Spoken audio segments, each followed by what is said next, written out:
So here we have the Mini Cooper Clubman automatic on an 18 plate. I'm going to start off by showing you around the outside of the car, and then we'll hop in and run through some controls on the inside. But from the outside you can see it's a 5-door car with alloy wheels and tinted windows. Let's start off inside the boot and then work our way around the rest of the car from there. So as we approach the boot, you'll see we have reversing sensors, plenty of boot space as well. This tray section just here will fold down to give you a flat boot floor, and we have a 60/40 split folding rear seat.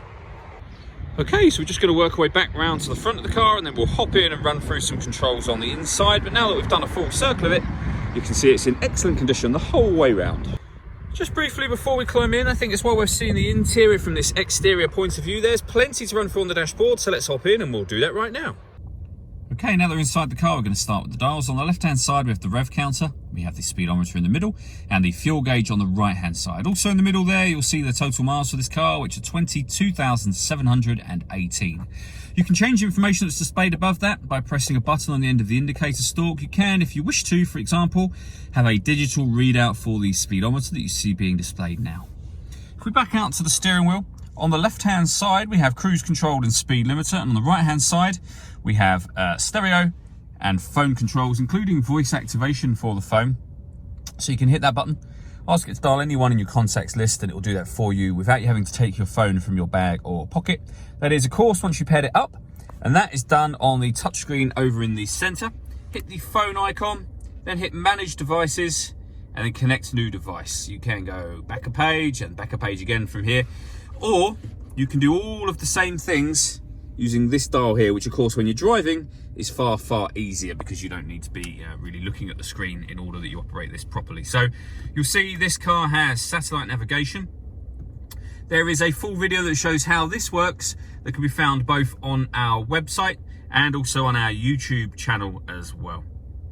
And when it comes to music in this car, we have DAB radio, FM radio. You can stream your music wirelessly via Bluetooth audio. And you've got USB input as well. So plenty of ways to listen to your music in this car.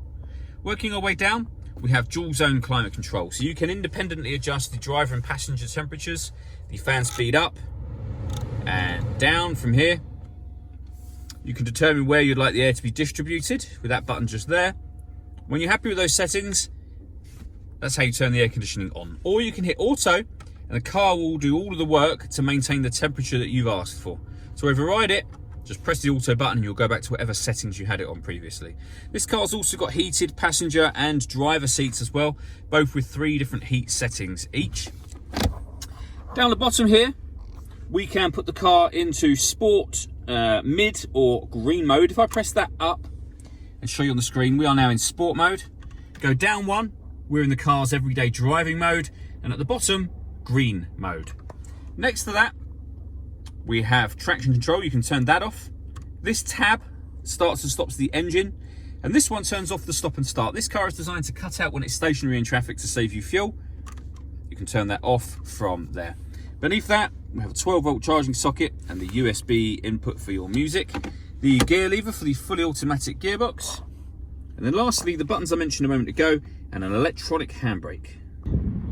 All that leaves me to say is thank you for taking the time to watch this video. If you'd like to come and see the car in person and have a test drive, please feel free to call any of our MJA sites. We'd love to hear from you soon.